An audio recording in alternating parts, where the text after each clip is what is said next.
Sir, तुम्ही बुद्धभूमी फाउंडेशनचे वकील आहात. मुंबईला गेले होते. मीटिंग मध्ये काय झालं आणि काय उत्तर देण्यात आलं? 10 तारखेला जेव्हा 3 तारखेला खासदार शिंदे, श्रीकांत शिंदे यांनी एक मीटिंग कॉल केली होती आयुक्त कार्यालयामध्ये.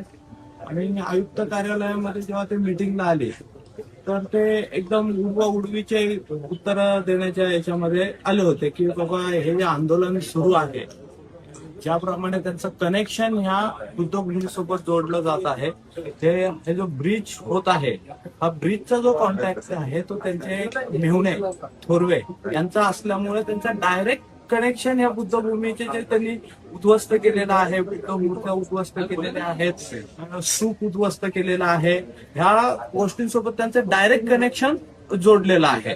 त्यामुळे ज्या वेळेस भंतेजींनी, आदरणीय भंतेजींकडनं त्यांचं नाव समोर आलं, कारण ते थोरवे जे आहेत ते थोरवे वारंवार भंतेजींकडे यायचे आणि श्रीकांत शिंदेचं नाव सांगायचे, त्यांचे फोटो दाखवायचे, ते माझे मेवणे आहेत, अशा प्रकारे भंतेजींना इनडायरेक्टली धमकी द्यायचे. त्यामुळे ही बाब भंतेजींनी जेव्हा पहिल्यांदा समोर आणली तेव्हा श्रीकांत शिंदेचं प्रत्यक्ष नाव आलं आणि ते त्यांना ह्या इथे जे त्यांचे बुद्धिस्ट वोटिंग आहे, हे बुद्धिस्ट वोटिंग त्यांचं तुटू नये, त्यामुळे ते फक्त बौद्धांच्या डोक्यावरती हात फिरवण्यासाठी त्यांनी 3 तारखेला मीटिंग ठेवली.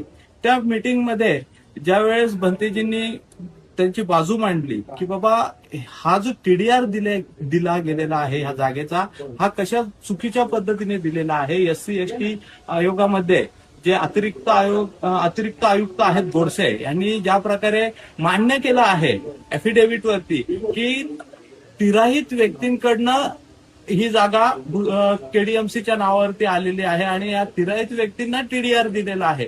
जे प्रत्यक्ष मालक आहेत, कब्जेदार आहेत, बुद्धभूमी फाउंडेशन आहे, यांना कोणत्याही प्रकारे त्यांनी टीडीआर दिलेला नाही. तर आमची त्यावेळेस त्यांच्याकडे तीच पहिली मागणी होती की हा जो टीडीआर घोटाळा झालेला आहे, ह्या टीडीआर घोटाळ्याचा गुन्हा दाखल झाला पाहिजे. त्यानंतर ही जी संपूर्ण जागा आहे ही बौद्धांच्या ताब्यात आहे आणि बौद्ध लोक ह्या जागेचा उपभोग घेतात. 40 वर्षापासून या जागेचा उपभोग घेतात आणि तुम्ही बंदुकीच्या जोरावरती पोलिसांना बोलवून आणि खासगी गुंड बोलवून ती जागा तुम्ही बौद्धांच्या पासनं म्हणजे त्यांना डिस्पजेस केलेला आहे. म्हणून अॅट्रॉसिटी ऍक्ट अंतर्गत गुन्हा दाखल होणे गरजेचं आहे. आयुक्त गोयल तसेच उपायुक्त बोरकर, हिले यांच्यावरती गुन्हा दाखल होणं गरजेचं आहे. हे जेव्हा आम्ही त्यांच्या समोर मांडलं तेव्हा ह्या विषयावरती कुणीही बोलायला तयार नव्हतं. परंतु ते आम्हाला गुमराह करण्याच्या याच्यात होते की आम्ही तुम्हाला हे देऊ, आम्ही तुम्हाला ते देऊ, आम्ही तुम्हाला ते देऊ. परंतु ह्या ज्या आहेत ह्या फक्त तोंडाच्या वाफा आहेत. प्रत्यक्ष कागदावरती त्यांनी कोणत्याही प्रकारे जी स्कीम आहे ती उतरवली नाही आणि प्रकरण हे वाढत आहे आणि श्रीकांत शिंदे यांच्या अंगलट येत आहे. हे जेव्हा श्रीकांत शिंदे यांना समजलं तेव्हा त्यांनी 10 तारखेला एक बैठक बोलवली मंत्रालयामध्ये, सामाजिक मंत्री संजय शिरसाट यांच्या निवासस्थानी.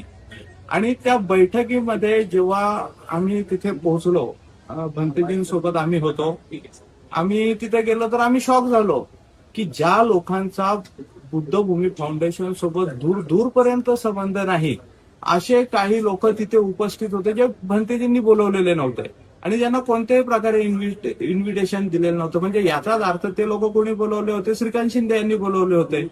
मग त्या बैठकीमध्ये जे आम्ही पुन्हा जी मागणी आहे आमची की बाबा गोयल यांनी कशा प्रकारे बौद्धांवरती अत्याचार केला, त्यांच्यावरती गुन्हा दाखल झाला पाहिजे, टीडीआरचा भ्रष्टाचार झाला त्याच्यावरती गुन्हा दाखल झाला पाहिजे, ह्या सगळ्या ज्या मागण्या आहेत ह्या मागण्यांवरती कोणत्याही प्रकारे त्यांनी तिथे चर्चा केलेली नाही.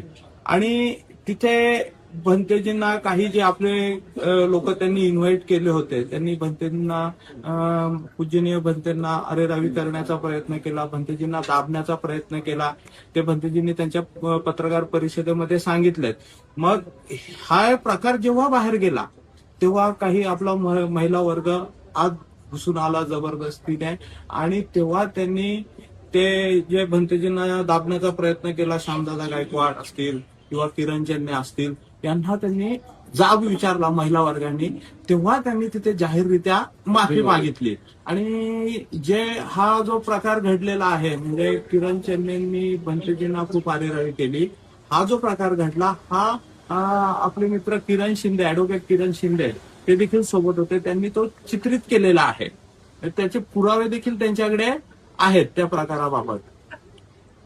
मग हे पुढे जेव्हा त्यांना समजलं की बाबा ह्या ज्या गोष्टी आहेत, त्यांच्या ज्या मागण्या आहेत त्या आपल्या मागण्या पूर्ण करण्याच्या मनस्थितीत नव्हते, मग मीटिंग त्यांनी संपली असं डिक्लेअर केलं आणि संजय शिरसाट बाहेर आले आणि त्यांनी सांगितलं की बाबा 50 करोड 500 करोड मंजूर केले, बुद्धगयाच्या धर्तीवरती म्हणजे ते संकुल उभं करायचं आहे, हे उभं करायचं, ते उभं करायचं आहे.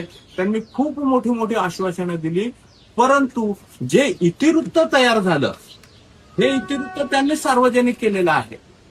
हे इतिवृत्त कसं काय सार्वजनिक झालं हे त्यांनाच माहिती, परंतु सोशल मीडियावरती आम्हाला हे इतिवृत्त प्राप्त झालेलं आहे.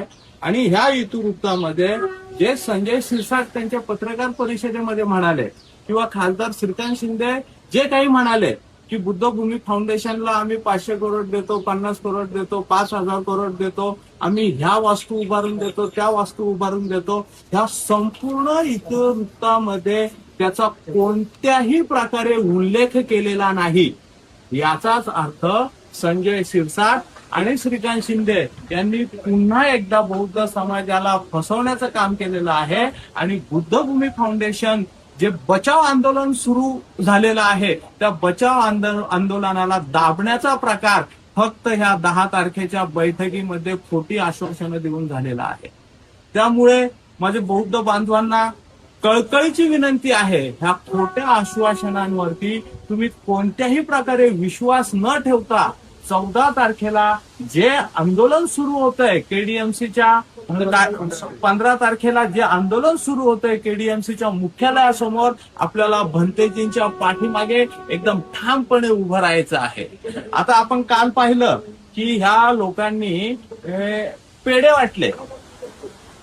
आता जे पेढे वाटले त्याच्यामध्ये सगळे शिवसेनेचे कार्यकर्ते नेते निळे मफलर घालून होते. आणि मी एक काल मेसेज पण वाचला, त्या मेसेजमध्ये सगळे लांडगे वगैरे हे त्यांचे पदाधिकारी, बालाजी किनीकर यांची सगळ्यांची नावं. आणि मग ज्या दलालांनी श्रीकांत शिंदेच्या साठी समाजामध्ये चुकीच्या बातम्या पसरवल्या त्यांची नावं आता गेली कुठे? याचाच अर्थ आता त्यांचं काम संपलेलं आहे. म्हणून आता त्यांची नावं पण संपलेली आहेत. त्यांच्या दृष्टिकोनातून आता श्रीकांत शिंदेला समजलेलं आहे या दलालांच्या पाठीमागे कोणत्याही प्रकारचा समाज उभा नाही आणि संपूर्ण बौद्ध समाज हा भंतेजींच्या पाठीमागे ठामपणे उभा आहे. आणि आपल्याला जोपर्यंत बुद्धभूमीच्या आपल्या ज्या मागण्या आहेत त्या पूर्ण होत नाही तोपर्यंत आपल्याला भंतेजींच्या आंदोलनामध्ये सक्रियतेने उभं राहायचं आहे.